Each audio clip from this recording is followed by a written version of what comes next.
Welcome to Professional Email Writing. I am Alice Kang, your instructor for this course.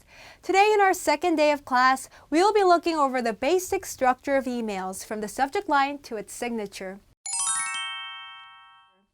Last time, we briefly looked over an email that actually looked like this, right? Do you remember? Although it may differ by situations, the only things needed in an email is basically this. A subject line, of course, a salutation, opening sentence, email information, then closing message, and signature. Since the contents differ by the purpose of your email, for today's lesson, we will focus on the first and last parts of business emails today. So let's start with the subject line, right? As we discussed last time, a proper subject line makes or breaks an email. But it is always difficult to know what is right? So what you need to do is, let's say you're meeting with a client tomorrow, but due to a train delay, you will be arriving late. The meeting time must be changed. What would be the subject line? What would be the most important message you need to relay? What will impact the client the most? What would you, as a client, want to know? Meeting time change would be the most appropriate start. You could put the date of your name to specify which meeting it is as well. February 22nd meeting time change or meeting time with Kim Ashley change. Make sure to place the most important words in the subject line first because the email subject may not be visible on a mobile device. Ideal subjects are 6 to 8 words and personified to the recipient. A whopping 50% of emails are read on mobile phones, said Dmitry Lenov, which is a VP at email marketing service at Sanebox. Since you don't know how much of the subject line will be visible from a smartphone, it is important to put the most important information at the beginning. Otherwise, compelling details could get cut off. So always have a subject line that summarizes briefly and clearly the contents of the message. For example, summary of our meeting with ABC suppliers can be the most important words putting in the beginning. Research by MailMailer found that subject lines between 4 to 15 characters perform the best. It's an open rate of 15.8%. By comparison, subject lines which are more than 16 characters had an open rate of much lesser percentages. So let's look at examples.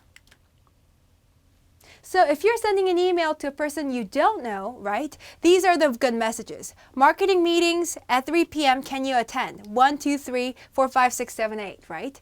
Printer broke. Can I replace it for 200? These are very straightforward. You can know what they're trying to talk about, right? Your shipment will arrive then. Or required CETA meeting December 5th, 9:30 a.m. These actually, you can know what you're getting into just through the subject line. If you are requesting for information, right, how to write a proper subject line, if you're requesting for information, saying out loud that you're asking, inquiring, or requesting something is very good. You can say inquiring about your product or request for information on product X, right? Also, you can write product X request, which is also something that you can use instead of that subject line. When we know someone, right? When we know someone, so you and I know a mutual friend, but I don't know that person personally, writing that name in the subject line is also very important. Referred by Jane Brown. If you have that and if you know that person's name, it'll be much easier for you to press that button, right? Because you know that person. But if you don't, that is also always very difficult. So referred by Jane Brown for technical writer position is good. But it will be much better if it's shorter and you write the name of your mutual friend first. So Jane Brown referral, technical writer application would be the most appropriate message for this.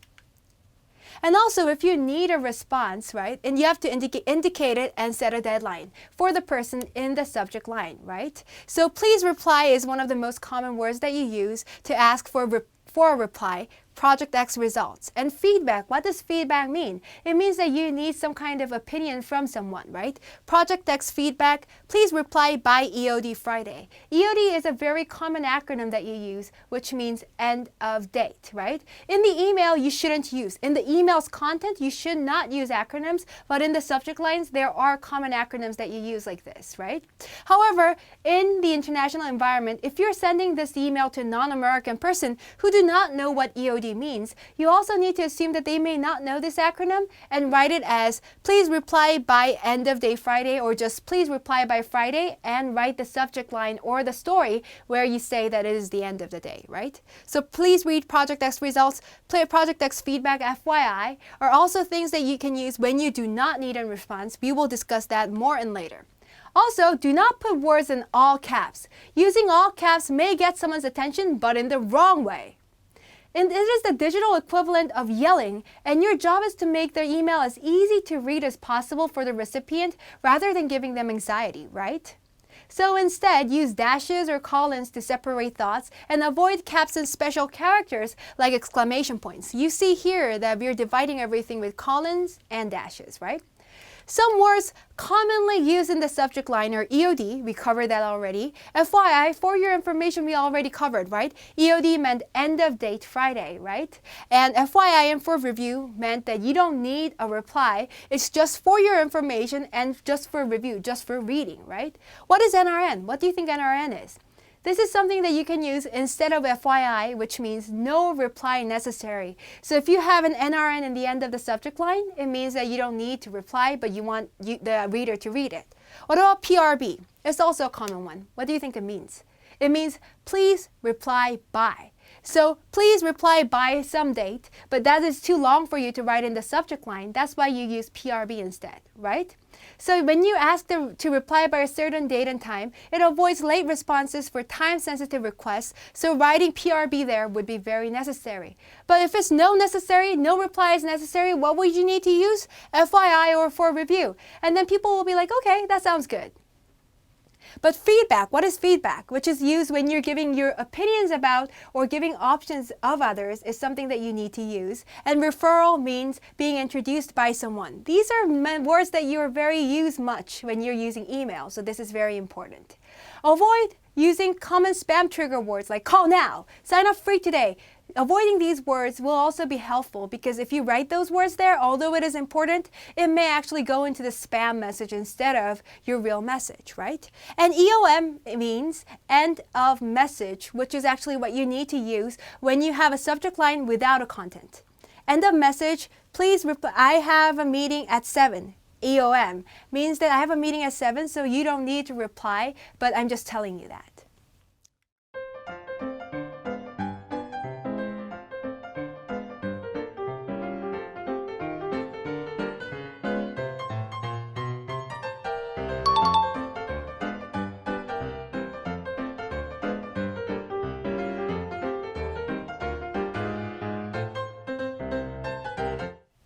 So now let's practice writing subject lines. Let's say that the email looks something like this. Dear Mr. Jones, I'm a university student from Korea and I'm writing to inquire if there are any internship opportunities available in Daeung Pharmaceuticals this summer, right? What would be a good title? Request would be a bit demanding because request means give me something. So an inquiry about summer internship opportunity, inquiry is a formal word of saying questions, right? Would be an appropriate title. So let's look at another one. Dear Mr. James, I hope all is well. I'm writing to ask when you might be able to finish your Project X report. Could you please send it over to me by Friday so I could review it over the weekend? What would be a good title? Project X report deadline Friday 5 p.m. would be appropriate. So here also you can use the acronyms that we learned, right? So Project X report, instead of deadline, you can write PRB and say PRB Friday 5 p.m., right? And EOM, end of message, you can't use it here because they have a message. Using acronyms are tricky because the other person has to know it, but in the American context, as I said, these are very common acronyms used in subject lines, so you need to remember them as well. In Korea, there's a saying that when you take the first step, it is almost like the work is already half done. So with our subject line clear, I think it's safe to say that we've already done half the work. Don't you agree? Well, now we will go on to salutations. Salutations is just a difficult word used to describe the Dear John part. I will show you a few examples. It is pretty simple. As you see, all the salutations begin with the word dear. While you can simply start a letter with a person's name, this can be seen as abrupt or even rude. Always begin your salutation with the word Dear in the business letter. The salutation should typically use the person's last name according with a Mr. or Ms. In general, avoid using Mrs., which is MRS dot, or MISS, unless you're certain of how the woman wants to be addressed. Unless you're married, you cannot use MRS or you will be offended, right? When in doubt, default to using MS, Ms. If you're writing to someone who has a doctorate or medical degree, you can use the abbreviated form DR point, right? Doctor. However, for other titles such as judges, or rabbis or priests, write out their whole name and capitalize it. Dear Judge Smith, right?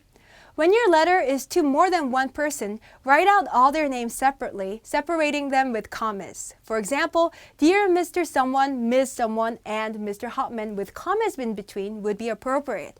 However, for married couples, especially in the American setting, if one person in the couple has changed his or her name, you only need to use the last name once. For instance, Dear Mr. and Mrs. Smith.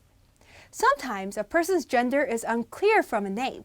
Think about Corey or Blake, which could be either woman or men's names. If that is the case, you can see if you can determine gender by searching LinkedIn or Google or a company website. But if it still remains ambiguous, just simply write out the person's full name, dropping out the title. For example, Dear Jane Doe would be useful. If you do not have a contact person at the organization, use a general salutation. However, before using a general salutation, try to find out the name of the person that you're contacting. Follow the salutation, which are general salutations, Dear Hiring Manager, to whom it may concern, Dear Sir or Madam, Dear All are very common salutations that you can use in formal situations. Follow the salutations with a colon or a comma, but in many cases, it is more common to use colons. The first paragraph, now let's go into before we go into the first paragraph, let's go into writing a proper subject line, right? Meeting changed from 3 to 4 p.m. NRN. What did NRN mean? No reply necessary. Feedback on Project X PRB, February 28th. What did this mean? Please reply by. Jane out of office today, EOM. What does this mean? You did not read to read inside the message, right? So after you write a colon, which is more common in professional business emails, then you go to the email content. The first paragraph of your business letter should provide an introduction to why you're writing. Then in the following paragraphs, provide more information and details about your request. However, as we discussed on the first day, it never hurts to use pleasantries and thank yous, right? This is still much a discussed topic still, as many instructors still teach that you have to go to the point as soon as possible. I also thought at first that getting to the point with I'm writing regard to was more formal and polite, but it turns out many people while I was working started asking me if I was angry at them. Although it shouldn't be long, a greeting or pleasantry is necessary. It is still much a debated issue, but if you can, you must write some kind of greeting. Right? It never hurts to use pleasantries. There is no reason ever why your email shouldn't have a pleasantry. Even if you're criticizing someone, which you shouldn't do over email usually, you should still have a pleasantry to give them the sandwich effect. You'll never have anything to lose by adding a pleasantry. You'll make people more inclined to read the rest of your email, soften criticism, and even evoke positive emotions of people. Most will simply ignore it, just read through it, but not really read it. But for 2 or 3 seconds of your time, it is definitely worth it. So let's look at the kind of greetings commonly used in emails. These are used when you send it to a person you know already, right? I hope you're doing well. It means, I hope you're doing well, right? I hope this finds you well. I hope all is well. It was great talking and reading to you. This means that I wish that the email arrived at the time when the respondent is well. So basically, it means that same thing as above. I hope you're doing well and I hope this finds you well are both same meanings, right? It was great talking to you or meeting to you can be used when you're actually somewhere with that person before and then you're following up.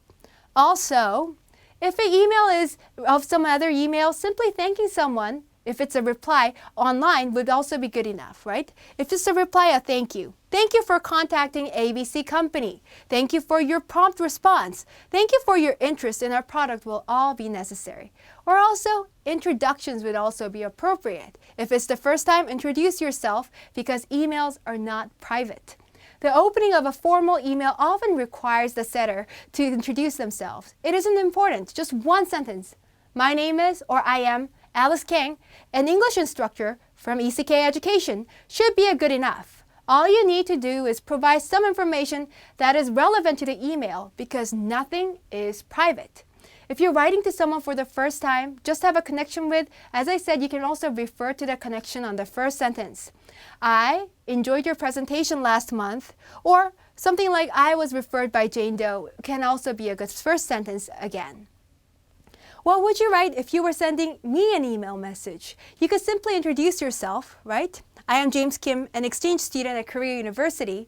Or you can mention that you have seen my class online. Both are fine, but as a responsible instructor, I would feel more obligated and responsible to read your message when you mention the latter, right? Thank you for fun and informative class. I am James Kim, an exchange student at Korea University would be much better. Now after the opening sentence, then you get to business. We won't discuss the email in detail because the content varies by the purpose of the email, but let's just remember this phrase. I am writing to, or I am writing regarding. This is the most versatile phrase, the versatile phrase that you will be using, and this usually works in all situations, so let's just remember that. I am writing to, or I am writing regarding. After you finish writing the content of the message, you go on to the closing remark. As you started with a thank you or pleasantry, you must also close with one.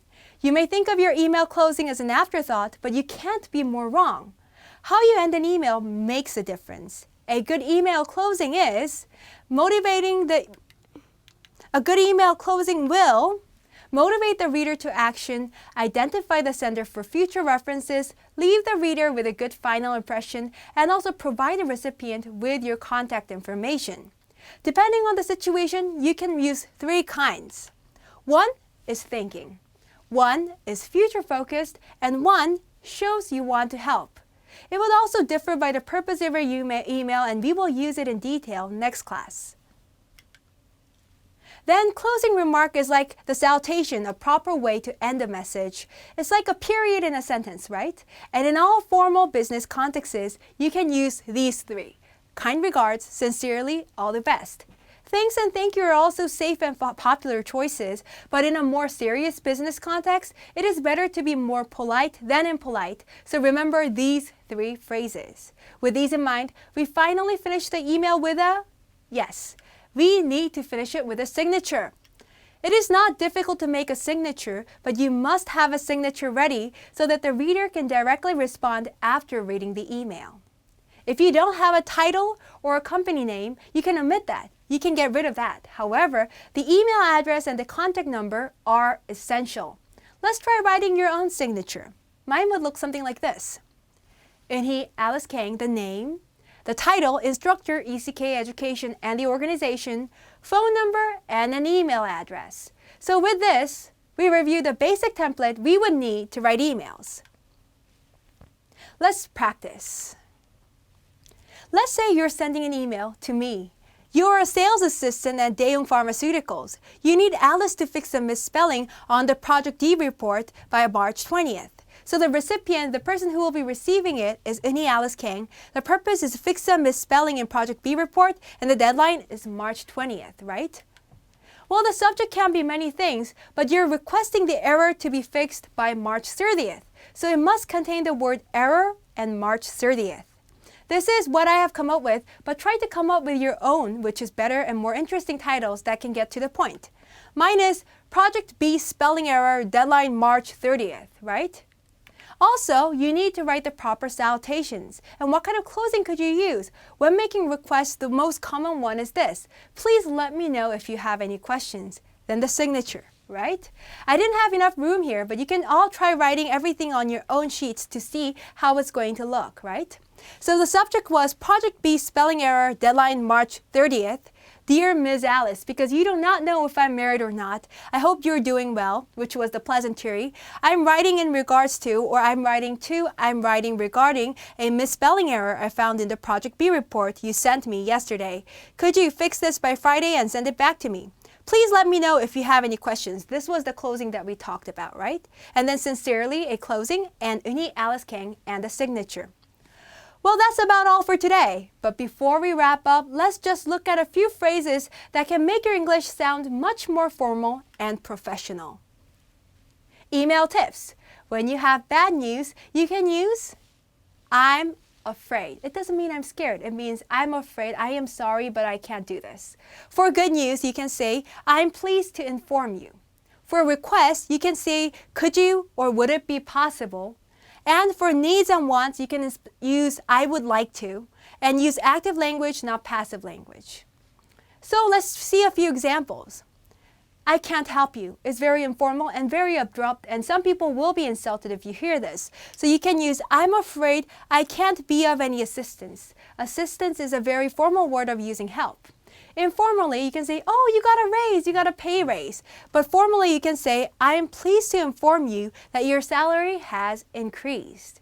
Informally, you can say, send me that report right now. But formally, you have to use could you, would you, can you, right? Could you send me the report right now? And also informally, I want to apply for the position, but instead of want, you can use formal words like would to say, I would like to apply for the position. Remember these 4 formal sentences to go further in your business setting and business communication. So with this, I am pleased to inform you that that would be all for today. See you next class.